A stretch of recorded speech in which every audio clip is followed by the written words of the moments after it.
Cənubi Qafqazda geosiyasi proseslər yenidən fəallaşıb. NATO ilə yaxınlaşma Ermənistan üçün yeni imkanlar açsa da bu proses ciddi risklər də yaradır. Qərblə Rusiya arasında sıxışan İrəvan çətin seçim qarşısındadır.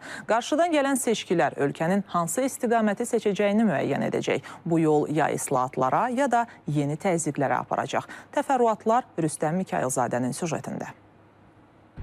NATO Ermənistanda həyata keçirilən islahatları dəstəkləməyə hazırdır və gələn il əməkdaşlığa dair yeni çərçivə sənədinin razılaşdırılmasına ümid edir. Bunu NATO'nun baş katibinin müavini Radmila Şekerska Ermənistanın müdafiə naziri Suryan Papikyanla görüşdən sonra sosial şəbəkə hesabında yazıb. O bildirib ki, bu sənəd NATO Ermənistan tərəfdaşlığının əsas istiqamətlərini və gələcək prioritetlərini müəyyən edəcək. Ekspertlər isə Qərbin Ermənistanın Rusiyanın təsirindən bir dəfəlik qoparmaqda israrlı olduğunu düşünür. Moskva çox güman ki, bu cür addımları öz mövqeyinə zərbə kimi qəbul edəcək. Aydındır ki, Kreml bu regionda geosiyasi maraqlarını qorumağa çalışacaq və bu siyasət əvvəl necə olubsa, bundan sonra da davam edəcək. Qərblə Rusiya arasında gedən geosiyasi rəqabət kontekstində Ermənistandakı təsir bir neçə faktordan asılıdır. Burada əsas mübarizə Rusiyanın öz maraqlarını qorumaq cəhdləri ilə bağlıdır. Bu mübarizənin Paşinyan hökumətinə təsiri isə əsasən siyasi və iqtisadi xarakterdir.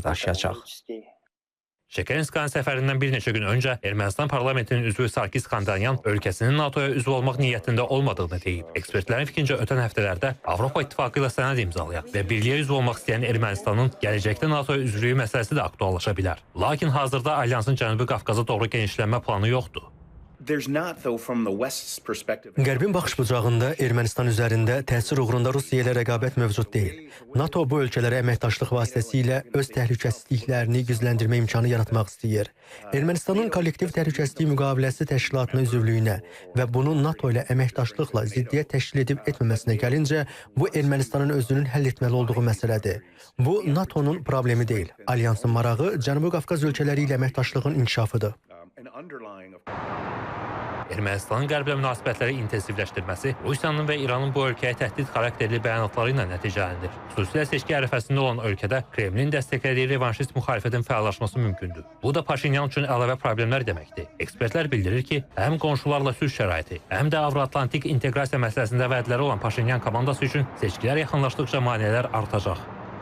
Əsas əngəl Rusiyadan gəlir. Çünki Rusiya açıq-aşkar Paşinyana müxalif olan radikal qüvvələri dəstəkləyir. Koçaryan kimi, Sarkisyan kimi, kilsə kimi, bəzi oliqarxlar kimi Paşinyan 2-ci Qarabağ müharibəsindən sonra da reallıqları anlayıb, o da Azərbaycanla sülh istəyir. Amma Rusiyanın təzyiqləri də var.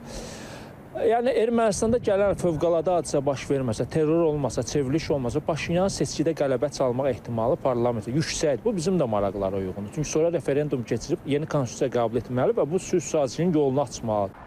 Ekspertlərin sözlərinə görə Rusiyanın təsiri tamamilə bitmədən Ermənistanın qərblə sıx əməkdaşlığı ölkə üçün bir sıra problemlər yarada bilər. Hətta ölkənin Avropa ilə Rusiya arasında platforma çevrilməsi ehtimalı yüksəkdir. Əsas diqqət isə gələn ilin iyununda keçiriləcək parlament seçkilərinə yönəlib. Analitiklər Paşinyanın şansının yüksək olduğunu və qərbin dəstəyinin davam edəcəyi qənaətindədirlər.